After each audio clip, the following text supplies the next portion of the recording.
Welcome to Live at 5 for Monday. We're broadcasting live from our palatial Methuen studios here. Glad you guys could all be here. And we are going to start this off the way we always do with a Hail Mary for the repose of the soul of Anne-Marie Escobar. And if you pray for somebody else also on a daily basis, let's include them as well. And we'll pray for all of them. Hail Mary, full of grace, the Lord is with thee. Blessed art thou amongst women. Blessed is the fruit of thy womb, Jesus. Holy Mary, Mother of God, pray for us sinners now and at the hour of our death. Amen. So yesterday I talked a little bit about my journey. And once I came to believe that Jesus was who he said he was, I started to have hope. And that's the theme of this week in at least in the Catholic Church. I'm imagining everybody uses Advent candles. I'm not trying to be territorial here, but I know that's what in our church, that's what it is. And the theme is hope. I showed up to AA broken. I was a broken man living in a broken world. And that world and its people are still broken. But all the brokenness can be used for God's glory. You know, I think I had a ton of hope in just getting sober. But really, once my God had an identity, and once that identity was Jesus Christ, and not just some arbitrary God, good orderly direction or whatever it was, I had massive hope. And that's what makes Advent, and really our entire liturgical calendar, our entire liturgical season, so amazing now. I love the order of the Catholic calendar and the liturgical years. Every 3 years, we read the entire Bible, and we're nourished by the life of Jesus in the Gospels. And then, like I like to think of all that supporting cast, you know, that we read about through Acts, St. Paul's letters, and St. James, and all those, all the other books of the Bible, in addition to the Old Testament and the Psalms and the Proverbs and even Genesis. I like Father Mike Schmitz. We're going to hear a little more from him in a bit, but he does a lot of stuff on Genesis. So I tossed around a few ideas of what to do for today's show, and all those might appear at some point this week or whenever. But when I came in here, I was talking to one of the spiritual directors, and we were just kind of talking about stories of hope. So I figured maybe tonight I'd kick off this first weekday of Advent with a story of hope that I heard this weekend. And I could read it, I could read about it, I could tell you about it. But I cut up a video that I heard this weekend from Father Mike Schmitz. This is a bit long, a little longer than I normally do, but I really think you guys will find it worthwhile. So without further ado, I give you Father Mike Schmitz. God can even take our brokenness. I remember when I was in seminary, I remember hearing, it was when I was in seminary, John Paul II was still the Pope. And here we go. And I remember hearing about, there's a priest from America who had gone to school in Rome.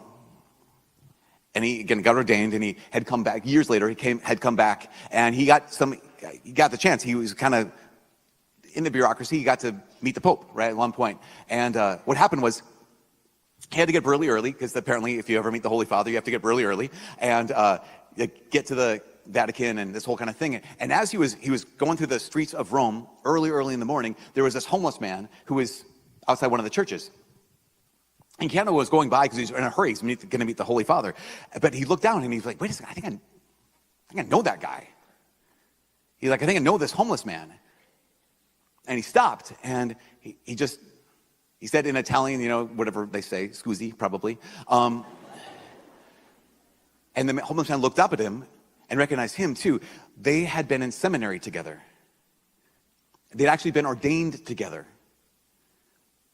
Here's this homeless man who is actually a priest. And he said, like, wait a second, how'd this happen to you? And then he kind of told the story about how kind of early on in his priesthood, he had become addicted to drugs. And he said, I threw everything away. I lost complete control. I made a shipwreck of my life. I destroyed everything, hurt everyone I loved, everyone who trusted me, everyone who prayed for me, my whole vocation time, my whole seminary time, all these people. And he said, now I'm just a homeless piece of garbage.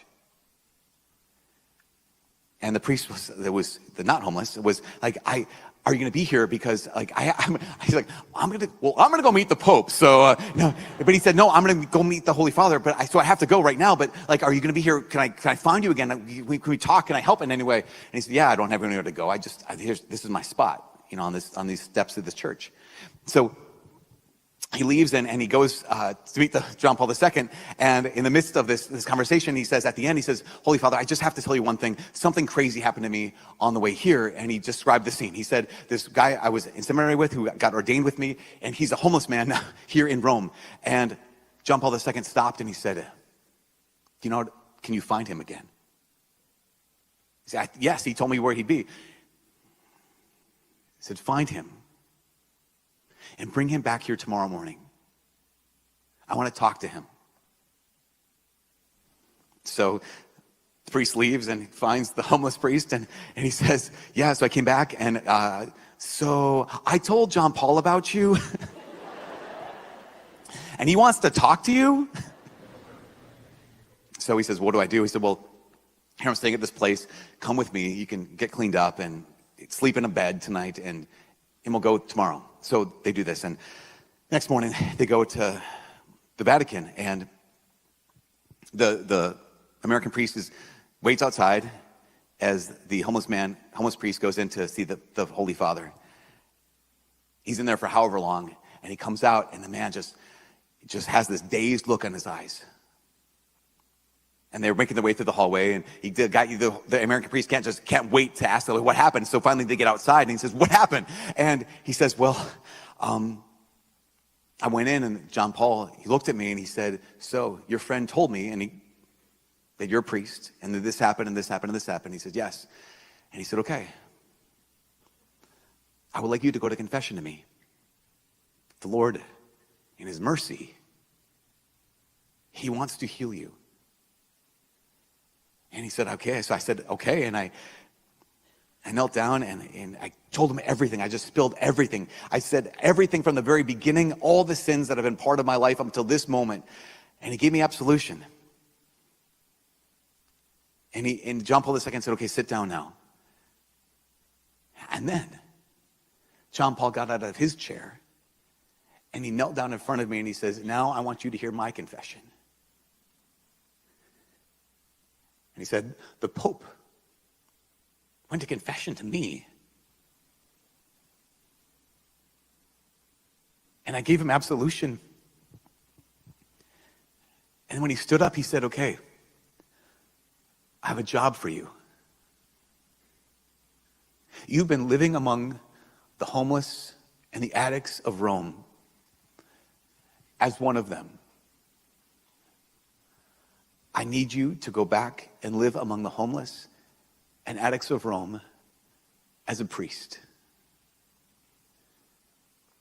Because they need the mercy that God can give them through you. Because they need the love of God that he can give to them through you. Because even your brokenness can be used for God's glory. This is the truth for every single one of us. Whether it's David's victory over lions and bears that can lead him to fight Goliath, or whether this priest's just absolute degradation and his failure and his shame, or your failure and your shame, or my failure and my shame. God can use it all. Because we waited in joyful hope, the Lord in his mercy wants to heal us. Because we waited in joyful hope, our brokenness can be used for God's glory. And because we waited in joyful hope, we are redeemed by his birth. And it's so worth the wait. So if you like today's show, please like it, comment, share it out if you think somebody might benefit from hearing this. What about you? Where do you see yourself in Father Mike's talk? How can or how does God use your brokenness for his glory? Also, put in the chat if you have any prayer intentions, and I'll add them to the list and put them outside our chapel. If you have pictures of a nativity scene or the nativity set that you have at your house, or um, uh, Advent wreath, the word I'm looking for. Post those too and share them out with everybody. I took one today. I was out making a delivery. I was going to post it here, but maybe I'll remember to do that tomorrow. So I appreciate everybody being on here watching. If you commented, Paul Blum, my brother, Mr. Consistent, Catherine, so glad you're here. I know, Crystal, wasn't that amazing? When I watched it Saturday, I was bawling my eyes out, and I didn't think I was going to use it, but I did. It's a story of hope. Hoppy, yeah, amazing stuff, huh? Bill LaPierre, let go and let God, brother. That is hope. You're right. I know, Erica. It's a great message. Yeah, thanks, Catherine. I appreciate it. So I appreciate all you guys being here. Keep the comments coming here or in the back channel on my cell phone, whatever.